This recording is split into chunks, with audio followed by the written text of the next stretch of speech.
Bernard de Montréal, vous avez évoqué Sri Aurobindo, et d'après lui, il y a 4 échelons qui conduisent de l'intellect ou de l'intelligence humaine au supramental. Le premier échelon, c'est le mental supérieur. Le deuxième, le mental illuminé. Le troisième, le mental intuitif. Et le quatrième, le mental surmental. Il dit que la descente du surmental ne suffit pas à transformer entièrement l'inconscient. Seule la force supramentale est capable de le faire. Est-ce que vous pouvez expliquer ce que sont ces 4 échelons, mental supérieur, mental illuminé, intuitif et surmental, qui précèdent la venue du supramental?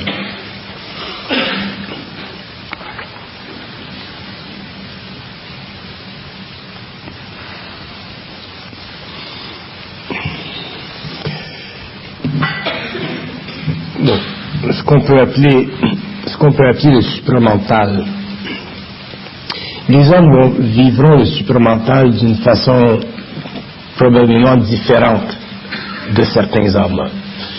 Moi, j'ai vécu la fusion en fonction de mon expérience. Les hommes vivront leur conscientisation en fonction de leur expérience.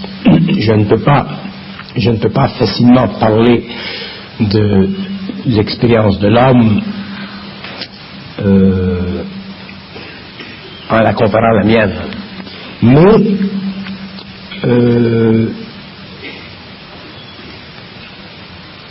ce que l'on appelle la conscience supramentale, c'est une conscience qui devient de plus en plus perfectionnée.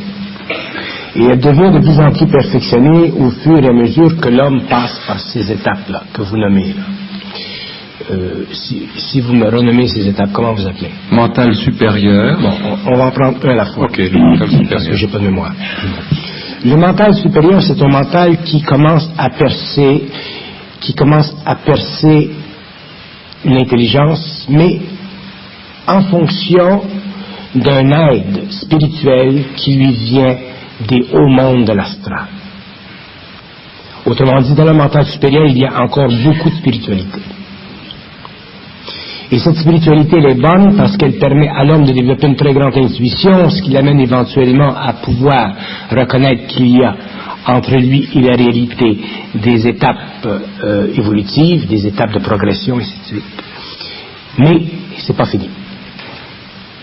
L'autre, c'est quoi? Le mental illuminé. Le mental illuminé, c'est le haut mental spirituel. C'est le mental où souvent des êtres mystiques vont connaître une certaine dimension de l'intelligence, mais où ils vont demeurer prisonniers de cette illumination. Autrement dit, dans le mental illuminé, c'est ça, c'est en ce qui concerne surtout les orientaux, les hindous, ainsi de suite. Dans le mental illuminé, l'homme doit avoir une très très très grande souffrance. Il doit connaître une très grande souffrance pour pouvoir sortir de ce mental illuminé et faire une connexion entre l'énergie et sa vie humaine. Si l'homme vit le mental illuminé en fonction d'une initiation astrale comme nous avons connu pendant l'évolution, à ce moment-là, il peut devenir un très très grand mystique, mais il ne pourra pas finalement en arriver à percer ce que j'appelle le mensonge cosmique. Il sera un grand sage. Mais la sagesse, ce n'est pas assez. L'homme doit avoir éventuellement un très grand discernement. La sagesse, c'est la rencontre entre le mental humain et les sphères astrales de haute évolution. Et la sagesse représente les plus hauts niveaux de l'exploitation psychique de l'homme pendant l'évolution.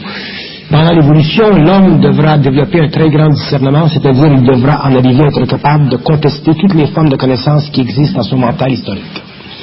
Et pour ce, il sera obligé de voir à travers les formes d'intuition, les formes d'illumination et les formes de reconnaissance de l'intelligence en fonction de l'imposition d'une certaine énergie d'intelligence sur le plan humain, afin que l'homme en arrive éventuellement à être libre, c'est-à-dire ne plus être assujetti aux lois cosmiques du libre arbitre. Sinon, il ne peut jamais sortir d'un plan de vie. Ce n'est pas final pour un être humain d'être un être spirituel.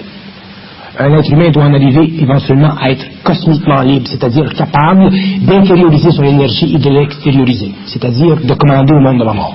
Si l'homme n'est pas capable de commander au monde de la mort, il est assujetti au monde de la mort, et surtout, si le monde de la mort est hiérarchisé dans une sphère qui est de très très haute vibration, il n'aura pas le pouvoir de contrôler les effusions ou les infusions de cette énergie sur la Terre, donc il ne pourra pas amener l'homme à être intelligent. Il pourra amener l'homme à être très sage, il pourra amener l'homme à vivre un certain état d'illumination, mais il n'amènera pas l'homme à avoir un discernement total. Et le discernement est important parce que l'homme découvrira au cours de l'évolution future que le rôle qui a été joué pendant l'évolution par les forces lucifériennes doit être transmuté complètement afin que l'homme devienne libre et que lui prenne finalement les rênes de sa propre évolution, de sa propre destinée, et qu'il puisse éventuellement en arriver à immortaliser sa matière. Les forces lucifériennes, je ne parle pas des forces lucifériennes dans le même contexte que les hommes emploient le terme luciférien, mais les forces de la descente de l'énergie sur les plans inférieurs de la conscience sont des forces qui exercent sur l'homme à travers le plan astral un très grand pouvoir. Et ces forces ne sont pas intéressées à lâcher ce pouvoir parce qu'elles se nourrissent de l'homme. Donc pour que l'homme en arrive à éventuellement pouvoir vivre de la conscience supramentale, il faut qu'il en arrive à pouvoir contester le pouvoir hiérarchisé de ses forces et à neutraliser sur la Terre, dans ses vies, dans sa conscience, la présence de ces forces à travers le symbole. Soit le symbole utilisé dans la pensée consciente ou semi-consciente, ou soit le symbole utilisé dans le monde du rêve, ou soit le symbole utilisé afin de cacher un peu le réel. Si le concept du mensonge cosmique, par exemple, qui est né de l'instruction qui se situe dans la province de Québec, ce concept du mensonge cosmique est un concept qui est totalement neuf dans le monde. Il ne fait pas partie des écoles ésotériques ou des centres de conscience avancés, ni aux Indes, ni dans l'Occident. Et ce concept est très important parce que l'homme comprendra ce concept à partir du moment où il aura cessé de chercher l'illumination. Chercher l'illumination, c'est un piège.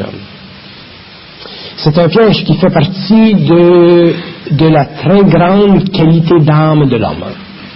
Et l'homme conscient supramental de demain vivra une conscience où l'âme sera totalement transmutée. L'homme ne vivra plus demain en fonction de son âme, il vivra en fonction de la juxtaposition, de la superimposition, de la fusion de son énergie avec ses centres inférieurs. L'âme, c'est de la mémoire. Et cette mémoire, elle est bonne, elle a servi pendant l'évolution, elle est expérimentale, elle a servi à donner à l'homme un pouvoir de descente dans la matière. Mais l'homme un jour refusera le pouvoir de descente dans la matière afin d'immortaliser sa conscience et d'aller sur d'autres plans physico-éthériques et continuer l'évolution du cosmos.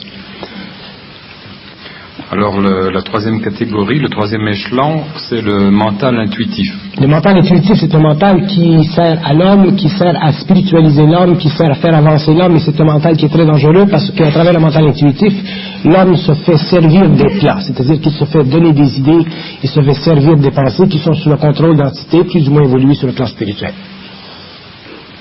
Et lorsque je parle de plan spirituel, je le parle d'une façon qui est caractéristique. Justement, à propos, sur les lignes ouvertes, généralement, ou dans les discussions, on me dit toujours, mais Bernard de Montréal, qu'est-ce qu'il reproche à la spiritualité? Quelle est votre définition de la spiritualité? Je ne reproche rien à la spiritualité, je dis simplement que la spiritualité, c'est l'activité sur le plan humain du monde de la mort. Autrement dit, faites descendre sur le plan humain une énergie mentale qui fait partie du monde de la mort et vous avez sur le plan humain de la spiritualité. Donc la spiritualité dans sa nature essentielle, en ce qui concerne l'évolution de l'homme futur, c'est une forme d'ignorance naïve mais essentielle à l'évolution qui a permis à l'homme de passer du stage animal à un stage plus avancé, mais qui demain sera totalement neutralisé par la conscience supramentale de l'être humain. Autrement dit, un être qui est supramental n'est pas nécessaire. Moi, je ne peux pas dire que je ne suis pas un être. Bon, je le remets d'une autre façon. Et si on me demande est-ce que vous êtes un être spirituel, bon, je suis obligé de dire je suis un être intelligent. Si on me demande mais est-ce que vous êtes spirituel, je suis obligé de dire je suis un être intelligent. Et si on me demande est-ce que vous êtes un être spirituel, je suis obligé de dire je suis un être intelligent. Je ne peux pas dire autre. Parce que dans la formulation d'une énergie à travers une conscience supramentale, l'ego n'a pas de choix. L'ego n'est pas capable de jouer avec les formes pour donner aux formes une conviction quelconque. Un homme conscient, qui possède une conscience supramentale, il vit égoïquement son intelligence en relation avec la fusion de l'énergie. Il ne vit pas son intelligence en relation avec la réflexion de l'énergie à travers le mental inférieur, intuitif ou supérieur. Et donc l'homme conscient, l'homme dans une conscience supramentale, lorsqu'il est arrivé à un certain niveau de fusion, il n'est pas capable de jouer avec les mots. Dans ce sens qu'il ne peut pas dire, bon, mais je vais lui faire plaisir, je vais lui dire que je suis spirituel. Tu ne peux pas faire plaisir à l'ignorance. Tu es obligé de parler à l'ignorance. Entre parenthèses, l'ignorance, c'est ne pas savoir. L'ignorance ne veut pas dire que l'homme est stupide. Mais tu es obligé de parler à l'ignorance de l'homme en fonction du savoir. Donc tu ne peux pas plier le bambou. L'intelligence supplémentaire, c'est comme un bambou, ça ne se plie pas. Mais ça peut facilement voir les besoins de l'ignorance. Autrement dit, la conscience supplémentaire peut ajuster ce qu'elle dit en fonction de ce que l'homme a besoin de savoir.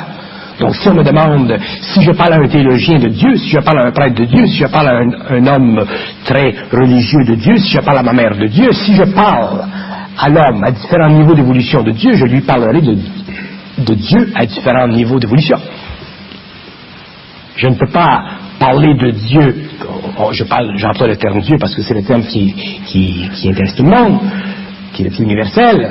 Si j'emploie le terme Dieu, je dois employer la définition de ce qu'on appelle Dieu en relation toujours avec la conscience supplémentale. Si je parle à un physiciste de Dieu, à un médecin de Dieu, mais je vais constamment créer une nouvelle forme pour qu'elle puisse s'adapter au mental de l'homme qui reçoit cette information.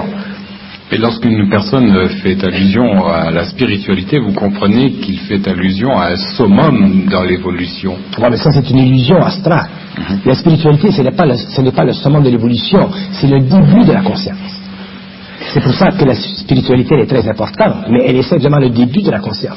Il faut comprendre qu'à la fin du XXe siècle, à partir du temps où nous passons de la 5e à la 6e race racine, le principe de l'intelligence descend sur la terre. La conscience supramentale, c'est le principe de l'intelligence sur la terre. Le Nazaréen a apporté sur la terre le principe de l'amour. Le principe de l'intelligence viendra sur la terre avec l'évolution de la conscience supramentale. Donc l'homme ne peut pas s'attendre aujourd'hui, à la fin du XXe siècle, de vivre de l'intelligence, ou de vivre de l'intelligence créative de cette énergie en fonction parallèle avec le mémoriel qu'il a connu au cours de l'évolution. C'est comme si nous demandions aux races indo-européennes qui sont parties de l'activité des rishis de vivre la conscience humaine de la même façon que les Atlantes ont vécu, ou de la vivre, ou que les Atlantes vivent leur conscience astrale de la même façon que les êtres hyperboréens ont vécu. Chaque racine vit sa conscience d'une façon qui lui est propre. Donc les hyperboréens ont vécu leur conscience à leur façon, les Atlantes à leur façon, les Indo-Européens, les races et les sous-races n'ont vécu à leur façon, l'homme de la 6e race vivra sa conscience à sa façon, l'homme de la 7e race racine vivra sa conscience à sa façon. Donc la conscience évolue et elle devient dans la mesure de l'approximation entre l'infinité et la descente de l'énergie dans la matière, l'expression constante d'un nouvel âge, d'une nouvelle époque. Donc si un homme fait partie d'une nouvelle époque, il ne peut pas superimposer sa conscience sur une époque antérieure. Il peut l'élever, il peut lui donner des contours, il peut lui donner une autre configuration, il peut dire, bon ben, Dieu, dans la nouvelle époque où nous entrons, veut dire telle chose, telle chose, telle chose, telle chose.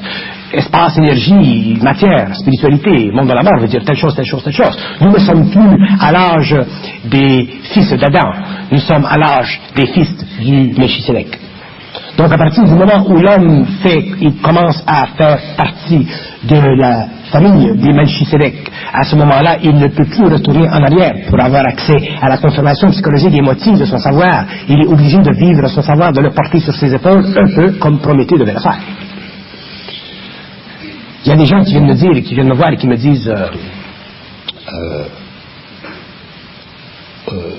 moi je ne suis pas d'accord avec ci, ou moi je ne suis pas d'accord avec ça, moi je trouve que c'est trop difficile. Les hommes ne peuvent pas être d'accord avec quoi que ce soit. Parce que être d'accord avec quelque chose, c'est emprunter à une autre personne quelque chose que nous-mêmes, nous ne connaissons pas. Donc, dire, moi je ne suis pas d'accord avec ça, moi je ne suis pas d'accord avec ça, ça fait partie d'une prérogative psychologique. Ça fait partie d'une couche de notre propre ignorance. Lorsque l'homme sera conscient, il n'aura pas à être d'accord avec quoi que ce soit. Il ne cherchera pas à être d'accord avec quoi que ce soit, parce qu'il ne pourra pas croire. Ce qui nous amène à dire, moi je ne suis pas d'accord avec ceci, ou je ne suis pas d'accord avec ça, c'est parce qu'on veut croire quelque chose qui nous convient. Mais le réel ne convient pas à l'ego subjectif. Le réel convient à l'ego fusionné avec son énergie. Donc le réel, la vie, dans le réel, la vie mentale supérieure dans le réel, c'est une vie en elle-même, c'est une vie qui n'est plus personnalisable. D'ailleurs, c'est pourquoi l'homme qui entre dans une conscience supramentale perd ce qu'on appelle la personnalité pour développer ce qu'on appelle de la personne.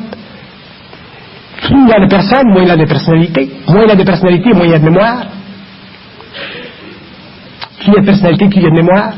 Plus il y a de personnes, plus il y a du nom à cette énergie lui-même. Autrement dit, plus la matière inférieure est liée à la matière supérieure, donc plus il y a d'unitisation de l'âme, donc plus il y a d'évolution possible en ce qui concerne la conscience de l'homme, la conscience humaine. Est-ce qu'on peut dire que plus il y a de personnes, plus il y a d'esprit, moins il y a de matière? Plus il y a de personnes, plus il y a d'esprit, moins il y a de matière. Très juste. La matière devient récessive à ce moment-là par rapport à l'esprit. La matière devient de plus en plus récessive, éventuellement la matière deviendra totalement récessive, et c'est ça qui amènera l'homme éventuellement le surhomme à l'immortalité, parce que la matière sera totalement récessive, et à ce moment-là, l'homme aura, à cause de la transmutation de l'âme, à cause du développement d'un corps éthérique vital, qui sera l'expression parfaite de son corps matériel, l'homme pourra continuer son évolution sur un autre plan invisible, mais à l'intérieur duquel il maintiendra une conscience totale. Autrement dit, la mort n'existera plus. Ce sera une mort blanche, ce ne sera pas une mort noire. L'homme ne retournera plus au monde de l'astral. La dernière étape, donc, avant... Le Nazarien est un exemple de ceci. Il a dématérialisé son corps. Donc il est passé d'un plan à un autre. D'après Aurobindo, donc la dernière étape qui conduit au supramental, c'est le surmental. Il dit que la descente du surmental ne suffit pas à transformer entièrement l'inconscient, seule la force supramentale est capable de le faire. Alors c'est quoi ce surmental? Le surmental, c'est la conscience que possède l'homme de la conscience supramentale. Et un jour, le surmental doit être suffisamment puissant pour être égalisé. Il y a des choses. Si nous parlons d'Aurobindo, vous devez réaliser qu'Aurobindo a parlé prophétiquement au cours de ce siècle de ce qu'aujourd'hui nous vivons. Donc, Aurobindo, la fonction d'Aurobindo sur le plan matériel, ce n'était pas d'exprimer et de donner une instruction en ce qui concerne les lois mécaniques de la psychologie humaine. Sa fonction, c'était d'expliquer philosophiquement l'aventure future de l'humanité. Il a très bien fait. Et maintenant, nous sommes arrivés à un stage où c'est à l'homme maintenant d'expliquer la mécanique essentielle de sa survie psychique. Donc, à partir de ce moment-là, nous sommes obligés de prendre les thèmes de Aurobindo sur mental supérieur, mental supramental, et expliquer qu'est-ce que ça veut dire. Mais en fonction de ce que nous sommes, et non pas en fonction des aspects intuitivo-philosophiques de sa conscience très élevée. Nous sommes aujourd'hui obligés de reconnaître, en tant qu'hommes conscients, nous sommes obligés de reconnaître que nous, les hommes, sur le plan matériel, qui avançons dans cette nouvelle contrée, dans cette nouvelle époque de la conscience supramentale, nous sommes obligés d'expliquer la conscience supramentale non pas en fonction des vœux émotifs et spirituels de l'homme qui veut aller vers ceci, mais en fonction de ce que l'homme découvre au fur et à mesure qu'il livre le combat entre les forces de la conscience supramentale et les forces de son mental supérieur ou de son surmental. Il doit y avoir un équilibre. S'il n'y a pas d'équilibre dans le mental de l'homme, les forces supramentales deviennent trop grandes, l'homme devient automatiquement un initié, il vit une initiation. Et c'est l'homme lui-même qui mettra fin à son initiation. Donc, pour que l'homme mette fin à son initiation, il faut qu'il possède un surmental suffisamment puissant pour être égal à la conscience supramentale. Donc, l'homme de demain, qui aura une conscience supramentale, dite supramentale, parfaitement équilibrée, il aura intégré sa fusion et il ne pourra plus être contrôlé par l'énergie très très puissante de cette conscience supramentale. Donc, à ce moment-là, nous pourrons dire que la conscience, l'intelligence cosmique qui est sur la Terre, elle est égalisée avec la conscience mortelle de l'homme. Elle n'est pas supérieure à la conscience mortelle de l'homme, elle est égale avec lui. Donc, à partir de ce moment-là, l'homme est capable de prendre conscience. Lorsque l'homme prend conscience, il déclenche lui-même les événements dans la vie. Mais il ne peut pas prendre conscience en fonction de son ego. Il ne peut prendre conscience que lorsqu'il devient nécessaire pour lui, sur le plan humain, d'établir une coordination parfaite entre son surmental et le mental supérieur, ou la conscience supramentale. Il ne faut pas qu'il y ait de déséquilibre entre le haut et le bas. Les anciens ont dit ce qui est en haut est en bas, ce qui est en haut est en bas. Mais ce que les anciens n'ont pas dit, c'est que ce qui est en haut contrôle ce qui est en bas. Et dans la nouvelle évolution, ce qui est en bas doit contrôler ce qui est en haut afin que le pouvoir descende sur la terre. Donc, pour que l'homme en arrive demain à vivre d'une conscience supramentale parfaitement égalisée, parfaitement équilibrée, il faut que l'homme, sur le plan humain, ait suffisamment de rayonnement dans ses neurones pour pouvoir voir à travers, et ça d'une façon instantanée, tout l'image créé par l'énergie supramentale à travers la forme, c'est-à-dire qu'il doit voir à travers le mensonge cosmique, c'est-à-dire qu'il doit non seulement voir les illusions, mais il doit voir les voiles. Donc, si les hommes en évolution future peuvent vivre des illusions. Les initiés ne vivent pas d'illusions, mais ils vivent des voiles. Donc l'homme qui se conscientise doit en arriver à voir à travers les illusions. Les initiés qui viendront sur la planète seront obligés de voir à travers les voiles. Et c'est plus difficile de voir à travers les voiles que les illusions, parce que les illusions font partie de l'ego, tandis que les voiles font partie de l'intelligence. Les voiles sont mis dans l'homme par l'intelligence supramentale. Et l'homme doit en arriver un jour à avoir un surmental suffisamment aiguisé pour voir à travers les voiles. Lorsque l'homme voit à travers les voiles, il ne peut plus souffrir sur la terre. Parce qu'à ce moment-là, il contrôle son énergie. Donc à ce moment-là, il est capable de faire déclencher sur la terre les événements dont il a besoin pour garantir sa survie, autant matérielle que psychique, qu'émotionnelle que mentale. Il est capable à ce moment-là de passer du stage de l'homme au surhomme. Il est capable à ce stage de passer du monde de la mort noire au monde de la mort blanche. Donc il est capable à la fin de son mandat sur le plan matériel d'éteindre les feux psychiques de sa conscience animique pour finalement donner à sa conscience éthérique tout le pouvoir sur sa matière et passer l'immortalité. Dans l'instruction que vous donnez dans vos séminaires, lorsque les gens sortent de ce séminaire, est-ce qu'ils sortent sur l'un de ces 4 échelons? Est-ce qu'ils sont en mesure de percevoir le mensonge cosmique? Non. La seule raison pour laquelle je donne les séminaires, c'est pour établir un centre d'énergie à la mer occidentale. C'est la seule raison. Lorsque ce centre d'énergie sera suffisamment établi, ce qui s'en vient, à ce moment-là, je n'aurai plus besoin de donner des séminaires. À ce moment-là, il y aura d'autres personnes qui pourront continuer, où il y aura suffisamment de mémoire créative pour que des gens puissent bénéficier de ce qui a été dit, de ces clés. Mais c'est impossible de venir dans un séminaire. D'ailleurs, souvent je l'ai dit aux gens, je ne donne pas un séminaire pour vous donner de la connaissance. Je vous donne un séminaire pour simplement faire vibrer une partie de vous que vous ne connaissez pas. Une partie de votre intelligence à laquelle vous n'êtes pas, dont vous n'êtes pas conscient.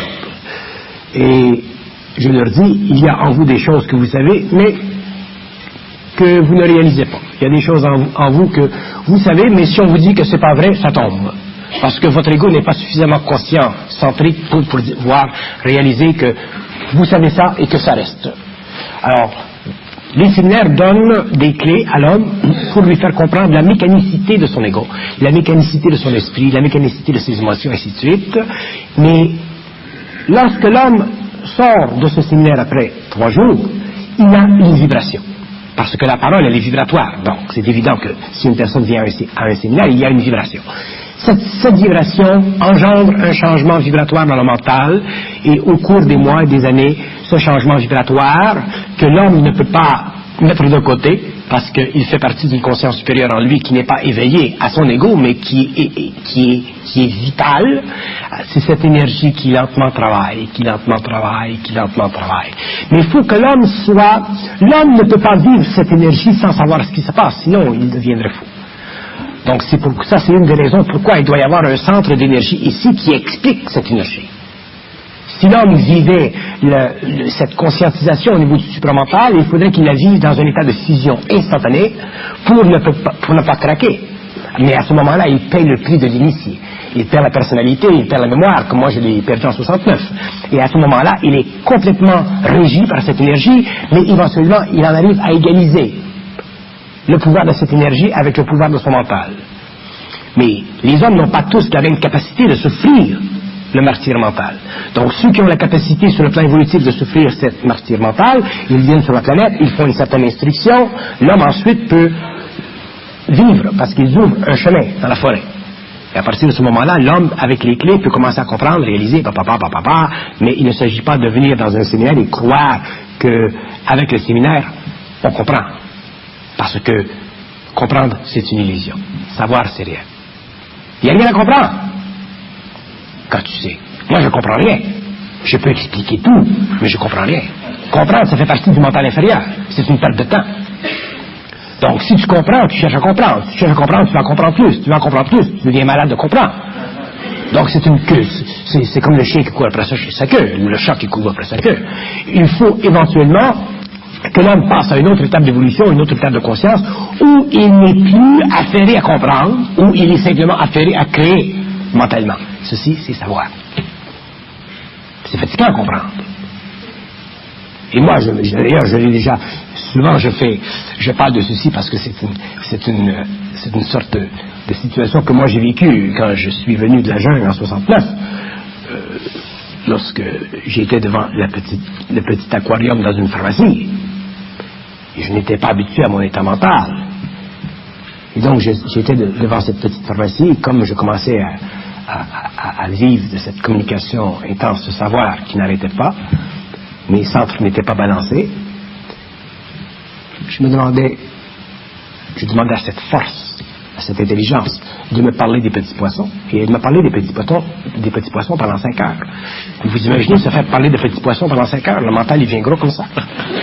Ensuite, cette intelligence, cette force m'a dit, ne demande jamais de questions sur les petits poissons. Si tu as parlé des petits poissons, tu parleras sur les petits poissons pendant 10 jours, si tu veux. Mais au moins, ça ne restera pas dans ta tête. J'ai compris.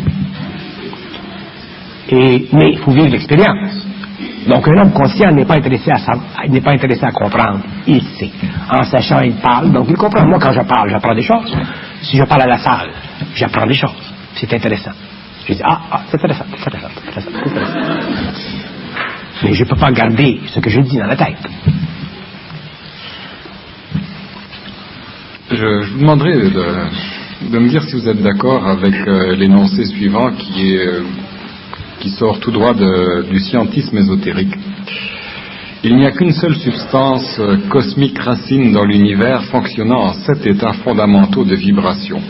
1. La matière, 2. L'éther, 3. La lumière, 4. L'intelligence, 5. Le feu, 6. L'espace, 7. L'esprit. Et de ces 7 états, la matière est le plus dense et l'esprit le plus raréfié. La matière est de l'esprit cristallisé, l'esprit est de la matière énergisée. Très juste. Est-ce que vous pouvez m'expliquer ces 7 plans, la matière, éther, lumière? Bon, donnez-moi les plans, un après l'autre. Matière, éther. Bon. La matière, c'est la condensation de l'esprit. De la matière, c'est de l'esprit. Pourquoi la matière est-elle matière? C'est-à-dire, pourquoi la matière est-elle percevable seulement par les sens? Parce que si elle n'était pas percevable par les sens, l'homme ne pourrait pas exister.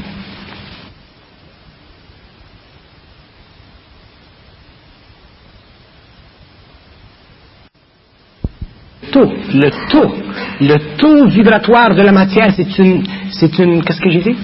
C'est le deuxième état de la matière. Je parle de quoi, là? Je parle de l'éther. Qu'est-ce que j'ai dit sur le temps? Mais vous pouvez vous relire. Oui, mais j'ai écrit tellement mal.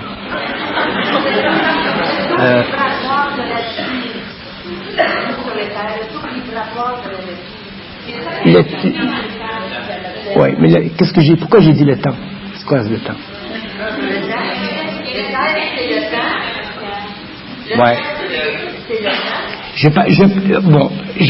pars du début. Je disais qu'il y avait cette infinité dans... Il y a cette infinité dans les terres, dont le temps est un, dont le taux vibratoire de la matière est autre. Okay. C'est ça. Le troisième...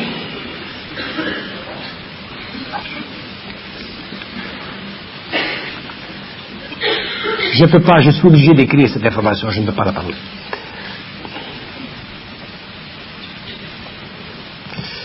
Une autre infinité de l'éther, c'est la courbe universelle. Mais je vais en parler un peu de la courbe universelle parce que c'est intéressant. Einstein disait que, ou les scientifiques disent que l'univers, il est constamment en expansion, il contient toujours la même quantité d'énergie, mais il est en expansion, comme une ballonne, là. Ça, c'est une illusion. Je vais vous dire pourquoi. La courbe universelle, ce qu'on appelle la courbe universelle de l'énergie, l'univers n'est pas comme ça. L'univers, c'est quelque chose qui est en mouvement, mais dans une spirale. Vous connaissez qu'est-ce que c'est une spirale? Bon, ce qu'on appelle, nous, l'univers, si on prenait tout notre univers, on verrait que l'univers, c'est quelque chose qui constamment avance dans une spirale. Et ce qui donne aux scientifiques l'impression que l'univers est quelque chose qui est toujours grandissant, c'est que le mouvement de l'univers dans cette spirale, il est infini. Donc, quand je parle de la courbe universelle de notre univers, cette courbe universelle représente dans le fond un des premiers mouvements aléphiques. Les mouvements aléphiques sont un quatrième aspect de l'infinité de l'éther. Mouvement aléphique, il faut que je le parle pour le comprendre. Le mouvement aléphique. Bon, si nous parlons du mouvement aléphique, nous commençons à parler de Dieu. Mais nous ne parlons pas du Dieu des religions. Le mouvement aléphique, c'est la constante représentation à travers la conscience mondiale. Quand je dis mondial, je dis mondial. Des mondes. La conscience des mondes, qu'est-ce que j'ai dit? Vous pouvez répéter ce que je viens de dire? Il faut que je reconnecte. Bon, je le recommence d'une autre façon, parce que je ne peux pas me répéter. Le mouvement aléphique, c'est la représentation à l'échelle mondiale des mondes d'une conscience qui a le pouvoir d'interpréter instantanément le mouvement de son futur, de son passé et de son avenir, mais en dehors du temps. Lorsque nous voulons comprendre Dieu, ce que nous appelons Dieu, nous sommes obligés de prendre conscience d'une réalité qui n'est pas dans le temps, c'est-à-dire qui n'est pas dans le passé, le futur et le présent. Et pour nous, c'est très difficile de comprendre que quelque chose existe en dehors du présent, parce que lorsque nous avons conscience de quelque chose, nous sommes obligés de donner à cette conscience la valeur de présent, afin de pouvoir psychologiquement nous identifier avec elle. Mais lorsque nous parlons du mouvement aléphique, nous sommes obligés de comprendre que la nature du présent, telle que nous la connaissons, ne fait pas partie de la nature de ce qu'on appelle Dieu. Elle ne fait partie que du mouvement de cette énergie à travers un monde qu'on appelle l'astral. Autrement dit, le présent, le futur et le passé font partie de la conversion de l'énergie aléphique sur un plan inférieur qui redonne à l'homme une conscience évolutive. Si cette énergie descendait à travers le plan astral et ne donnait pas à l'homme une conscience du présent, du passé ou du futur, l'homme ne pourrait pas exister.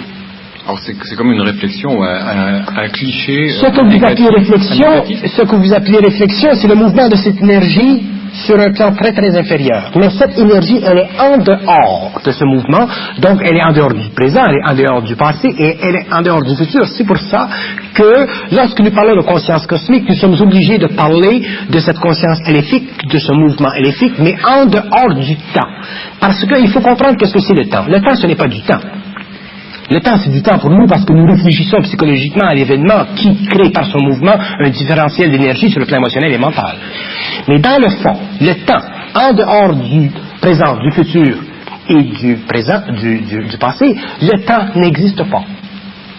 Et pourquoi le temps n'existe pas? Parce que si le temps existait, il y aurait différenciation dans l'énergie. S'il y avait différenciation dans l'énergie, il y aurait automatiquement ce que nous appelons techniquement en science un voltage. Et s'il y avait voltage, il y aurait une polarité dans le cosmos. Il y aura un pôle supérieur et un pôle inférieur. Et la compression de l'énergie serait tellement grande qu'il ne pourrait pas y avoir de création. Donc s'il y avait du temps, il n'y aurait pas de création. Pour qu'il y ait création, il ne faut pas qu'il y ait de temps. Mais pour qu'il y ait création, il faut qu'il y ait un temps créé par des étapes inférieures de la création afin qu'il y ait existence. C'est une durée, alors. C'est une durée. Bon. Bon, j'arrête ici, je fais ça.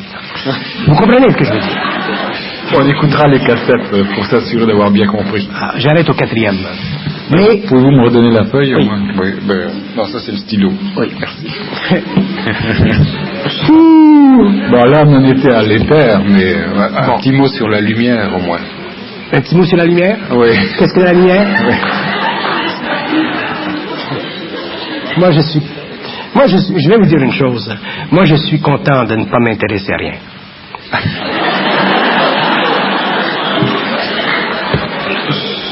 Bon, Quelle perte d'énergie. mais est-ce que vous êtes d'accord finalement avec cette classification? Pour le bénéfice de la salle, naturellement, je vais continuer. Qu'est-ce que vous voulez savoir? Troisième état fondamental de vibration, la lumière. La lumière, c'est intéressant. La lumière, c'est une caractéristique du mouvement aléfique, autrement dit, vous diriez du mouvement divin. OK? Pour employer un terme qui n'est pas juste. Du mouvement aléfique en dehors du temps, permettant à la conscience universelle des mondes, dans sa totalité, de pouvoir engendrer, de pouvoir s'engendrer. S'il n'y avait pas de lumière, il n'y aurait pas de mouvement. Il y a une relation directe entre la lumière et le mouvement. La lumière, c'est la qualité psychique, autrement dit, la qualité spirit, ou la qualité esprit du mouvement. La raison pour laquelle je veux entrer dans cette subtilité, c'est pour vous faire comprendre que tous les mots doivent être intérieurement contestés dans leur valeur mémorielle, afin que nous puissions en arriver à faire ressortir des mots une science. OK? Alors, la lumière, c'est une qualité de la conscience aléfique, mais dans son mouvement. Si vous enlevez la lumière, il n'y a pas de mouvement. Si la lumière est, il y a mouvement. Mais qu'est-ce qui vient avant, le mouvement ou la lumière? Et je vais vous dire, la lumière, elle vient avant le mouvement pour simplement une raison. C'est que il n'y a pas simplement un aleph, il y en a 7. Et les 7 alephes se chargent et se déchargent de leurs énergies. Donc, dans un mode d'époque, un aleph crée la lumière. Dans un autre mode d'époque, un aleph crée le mouvement. Dans un autre mode d'époque, un aleph créera la synthèse de la lumière et du mouvement. Dans un autre mode d'époque, la lumière, le mouvement, dans leur synthèse, seront détruits pour la création de ce que les hindous appellent des Mahanvantara. Autrement dit, pour la régénération, la ressuscitation des mondes. Donc, nous ne pouvons pas donner à la conscience aléfique, à la conscience divine, nous ne pouvons pas donner à cette conscience une particularité absolue. Nous devons donner à cette conscience aléfique une particularité qui est épocale, qui sert à donner ou à engendrer dans les mondes différentes époques, différentes périodes de création, et ceci fait partie de ce que nous appelons les hommes l'infinité. Et ça fait partie de ce que nous appelons sur d'autres plans l'éternité. Mais qu'est-ce que c'est l'éternité? L'éternité, c'est la ressuscitation sur le plan de la conscience atomique des corps qui sont déjà morts dans l'astral. De certaines mémoires qui ne font pas partie de l'expérience, mais qui font partie du mouvement des cellules, c'est-à-dire du mouvement de la conscience atomique de ces êtres. Et cette couche d'énergie devient, dans les mondes de l'immortalité, devient des mondes. Tout dans le cosmos est interpénétrable. Tout est interpénétrable. Et c'est pourquoi il y a très très peu d'êtres qui sont éternels. Il y a beaucoup d'êtres qui sont immortels, il y a beaucoup d'êtres qui sont mortels, il y a peu d'êtres qui sont éternels.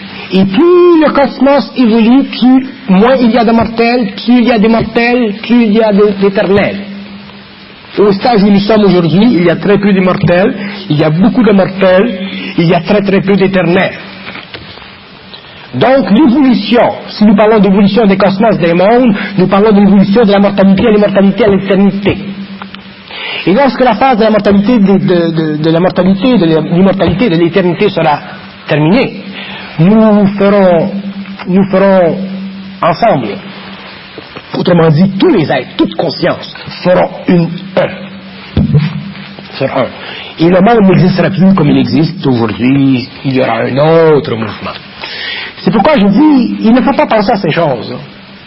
Parce que penser à ces choses, c'est penser infiniment à des choses. Et si vous pensez infiniment à des choses, ben vous capotez. Donc il s'agit de comprendre que le phénomène de la pensée, le phénomène de la question, le phénomène de la réponse, c'est un phénomène psychologique, ce n'est pas un phénomène de la réalité, ça n'a rien à voir avec la conscience supramentale, ça a à voir avec la conscience inférieure de l'homme.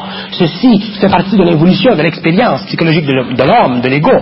Et un jour, l'homme doit passer à une autre étape d'évolution où il n'a plus besoin de penser, il ne cherche pas à penser, il sait, autrement dit, il transforme cette énergie et il l'amène à travers son cerveau, son appareil matériel, psychique, sur le plan matériel, pour donner un sens à sa vie, c'est-à-dire pour comprendre le mystère de la vie. Une fois qu'on comprend les mystères de la vie, il peut en arriver à comprendre les mystères de la science, les mystères de la matière, et ainsi de suite, et il commence une nouvelle époque d'évolution. Est-ce qu'on s'arrête là dans l'énoncé ou on continue? Bon, c'est assez ça. Bon. Il y a des choses plus importantes que ça. Mais il y a des points subtils que, à la fin du XXe siècle, nous serons obligés de reconnaître. Et j'en nomme un, par exemple. L'homme doit lentement apprendre à corriger sa façon de penser.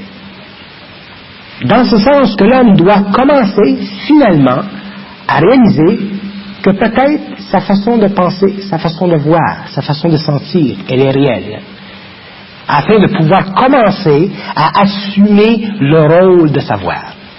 Si vous sentez quelque chose, vous percevez quelque chose, vous voyez des choses d'une certaine façon, et que vous faites face à une constellation d'opinions, vous serez toujours obligé de vous retirer de votre savoir, pour ne vivre que d'une juxtaposition, d'une liaison ou d'une aliénation avec ceci.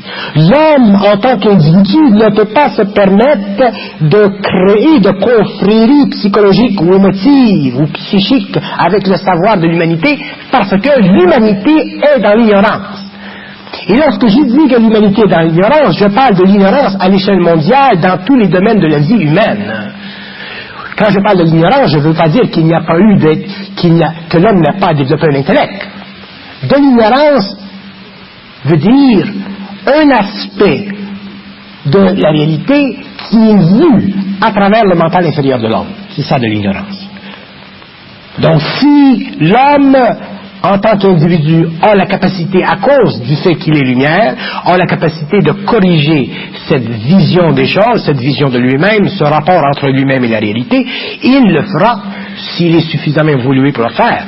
Mais en le faisant, il sera obligé de vivre la solitude de son savoir et d'échanger son savoir avec d'autres qui seront sur sa longueur d'onde, ce qui neutralisera sa solitude.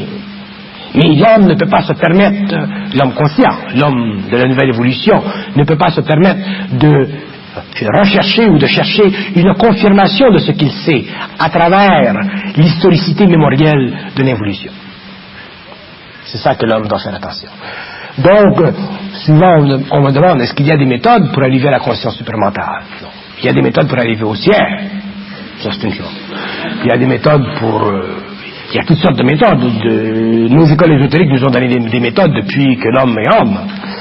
Mais la conscience supramentale, elle descend dans l'homme. L'homme ne peut pas la forcer. Elle descend dans l'homme. Si elle choisit de se diffuser dans le monde en tant qu'instruction, l'homme a des clés pour reconnaître les mécanismes en lui qui empêchent cette descente. À partir de ce moment-là, l'homme n'a simplement qu'à faire une chose, continuer à vivre. Et au fur et à mesure qu'il avance, il prend conscience, il prend conscience, il prend conscience. Il n'y a pas de méthode dans l'évolution de la conscience supramentale. Parce que la conscience supramentale ne fait pas partie de l'évolution. Et elle ne peut pas amener l'homme à des expériences spirituelles mystiques. Elle amène l'homme à une conscience scientifique du cosmos invisible et matériel. Mais il n'y a pas même une préparation? Il y a des hommes dans le monde qui sont prêts. Mais un jour, ils entreront en contact avec des clés qu'ils ont besoin pour continuer. Le hasard n'existe pas. Si un homme est prêt, si un homme est en Afrique, il est prêt, il est prêt. Donc, quelque part dans le temps, il sera amené à rencontrer quelqu'un qui lui donnera des clés.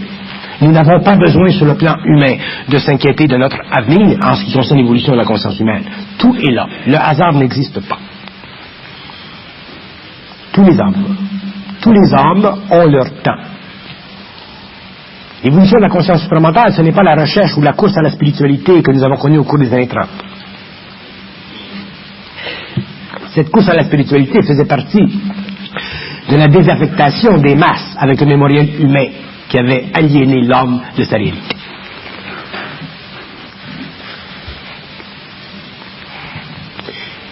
Et il y a effectivement sur la terre de grands hommes, de grands maîtres, mais être un maître, ce n'est pas assez. L'homme doit être quelque chose d'autre. Qu'est-ce que c'est un homme intégral pour vous? Un homme intégral, c'est un homme qui n'a plus besoin de savoir rien.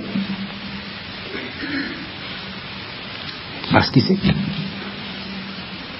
Un homme intégral, c'est un homme qui n'a plus besoin de savoir rien parce qu'il n'est plus sous l'illusion de la question de réponse. À partir du moment où l'homme est assujetti au mécanisme psychologique de la question de la réponse, il est esclave de l'astral. Que ce soit le haut astral ou le bas astral, c'est sans importance. À partir du moment où l'homme est obligé, se sent obligé, il est poussé à cause de sa sensibilité, sa spiritualité, à rechercher la question et la réponse, il est assujetti dans sa conscience, donc il n'est pas intégral, c'est-à-dire qu'il n'est pas fusionné avec son énergie. Mais à partir du moment où l'homme est fusionné à son énergie, il n'a plus besoin de ceci.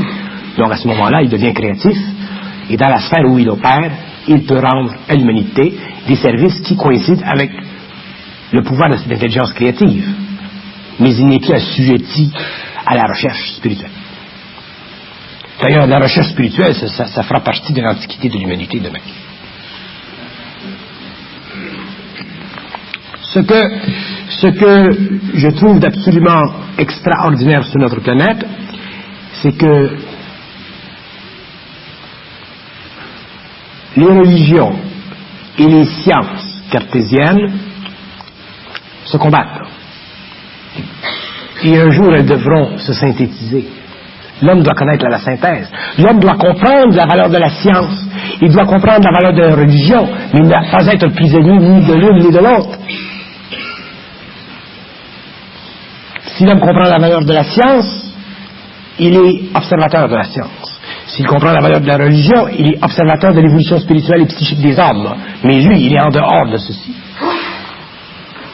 Donc à ce moment-là, il entre dans un autre domaine de l'évolution.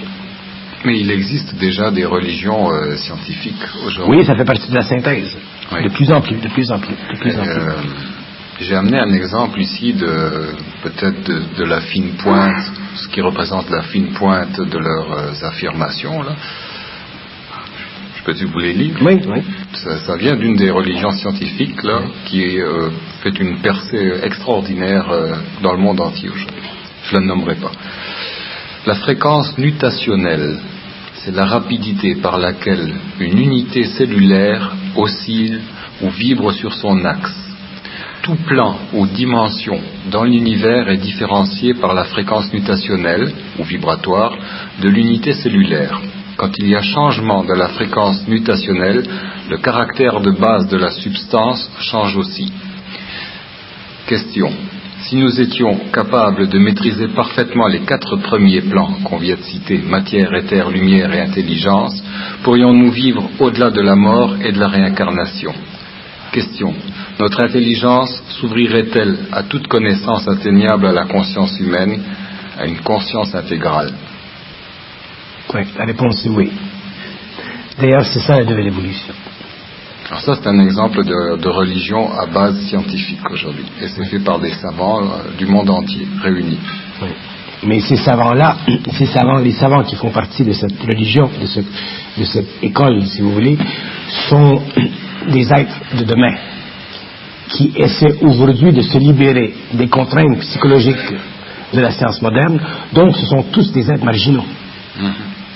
Et tous ceux que je connais de ces hommes qui font partie de ces écoles sont aujourd'hui à un point où ils souffrent de leur incapacité de rendre leur science vitalement reconnaissable dans les centres universitaires, dans les centres scientifiques, et ainsi de suite.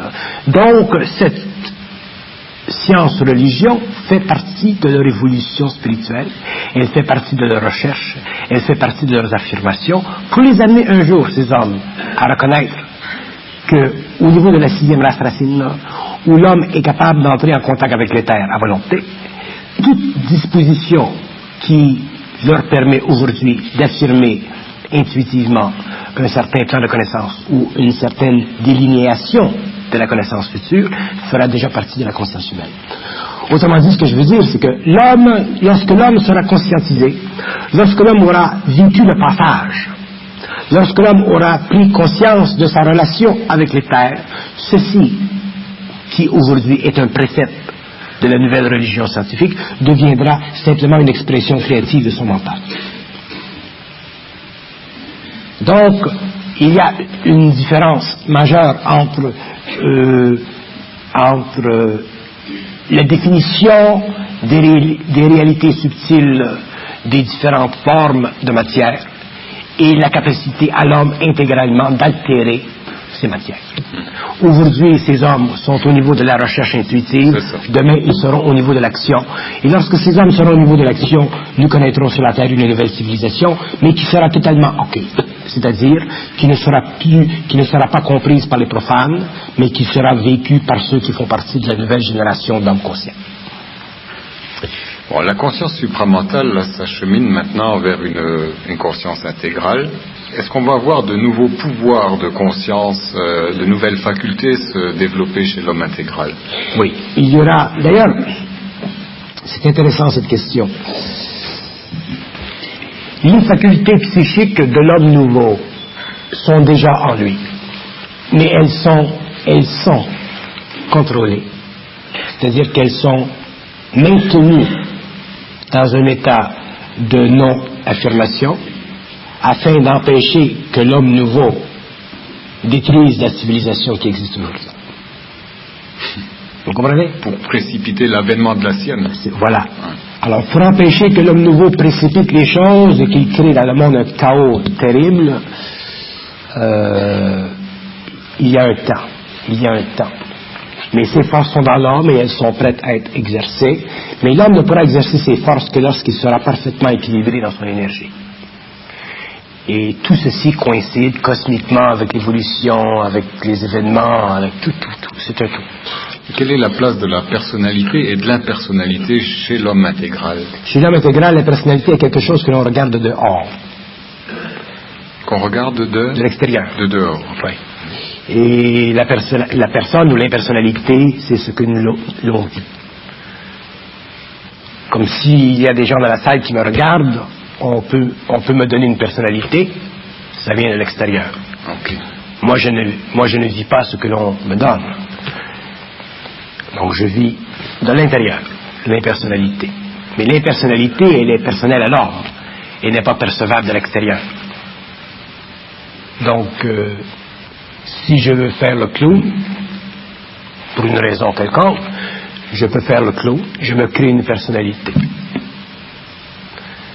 Si on ne comprend pas ce qui se passe, on dira, il n'est pas poli.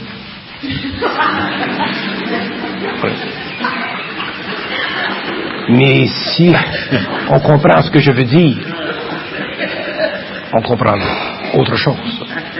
Autrement dit, l'homme qui est dans sa personne, il peut faire ce qu'il veut avec sa personne extériorisée. Oui. Donc, il peut créer n'importe quelle personnalité dont il a besoin pour faire un contact, pour faire quelque chose dans le monde. On vous a vu le mois dernier parler de la culture européenne, etc. Vous étiez très bien à l'aise là-dedans, mais on vous reproche parfois d'être vulgaire. Oui, je suis vulgaire pour une raison, parce que la vulgarité me permet de créer des chocs qui permettent finalement de briser la surface psychologique de l'ego. Si je parle en grand académicien avec des grands mots puis les doigts comme ça va pas rien donner. Mais si je dis calisse qu'on n'est pas intelligent, je crée une autre vibration. Donc pour moi, les différentes formes de langage, les différentes formes d'expression, je les utilise. Naturellement, si je suis dans un grand salon, je suis dans un grand salon. Mais de temps à autre, même dans un grand salon, je chie par terre. Alors, vous imaginez ce que ça crée. C'est pour ça que souvent les gens me disent que je ne suis pas du monde, et pour ça, je suis du monde. Mais ça fait partie de mon travail. Moi, je travaille toujours. Et j'aime beaucoup l'homme, je respecte beaucoup l'homme. Mais je suis obligé souvent de travailler au-dessus de sa tête. faire quelque chose que lui ne fait pas, que lui ne ferait pas, ou que moi je ne devrais pas faire dans la situation, dans la position sociale ou occulte que je tiens. Vous êtes dangereux pour l'homme égoïque? Mais oui, je suis dangereux pour l'homme égoïque parce que je le mets sur le spot. Mais ça, c'est parce que je lui donne quelque chose. Sinon, je passerai à côté. Alors, si je fais quelque chose, parce que quand l'homme est dans sa conscience supplémentaire, il peut faire toutes sortes de choses pour l'homme. Donc, si je fais quelque chose pour l'homme d'une façon qui convient à son ego. Donc, la conscience supplémentaire, c'est toujours là. Des fois, je m'arrête sur la rue, je dis à une personne, je lui compte sa vie. Alors, je le fais pourquoi? Non pas pour qu'elle reconnaisse quelque chose, parce que ça lui passe 10 pieds par-dessus la tête, c'est trop vite. J'ai le temps de m'en aller. Mais 2 mois plus tard, elle va réaliser qu'il y a un drôle de bonhomme qui l'a arrêté sur la rue Sainte-Catherine et qui lui a dit que son fils va mourir dans 2 semaines ou dans 2 mois, après telle date. C'est une connexion. Donc ça éveille quelque chose en elle. Alors, la conscience, c'est ça la conscience, c'est toujours là. Et je me rappelle, je suis déjà allé chez Da Giovanni, j'avais dit à la serveuse qu'elle avait un fils de 18 ans qui était anémique. Elle est partie, elle m'a apporté mon spaghetti, j'ai jamais entendu parler. Et 2 semaines plus tard, je suis retourné chez Da Giovanni, et elle m'a dit, c'est vous qui m'aviez dit que mon fils est anémique? J'ai dit oui. Ça lui a pris 2 semaines pour réaliser. Mais je suis sûr que cette expérience a éveillé en elle quelque chose. Donc la conscience, ça travaille toujours. Donc si je parle souvent d'une façon qui est dure ou qui est grossière, ce n'est pas par manque de sensibilité, c'est pour créer une vibration.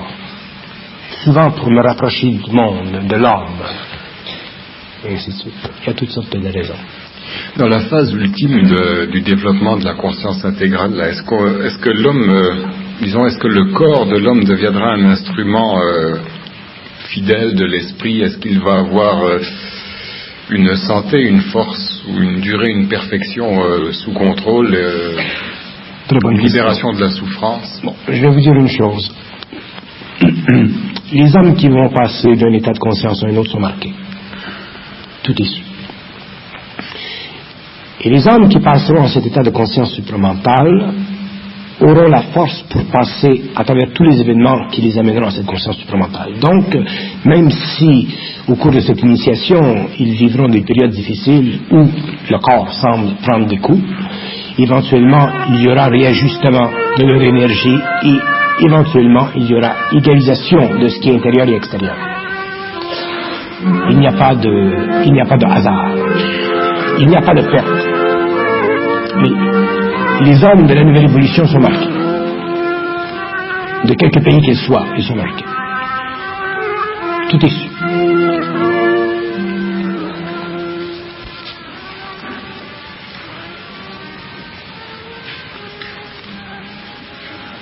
Merci beaucoup, Bernard.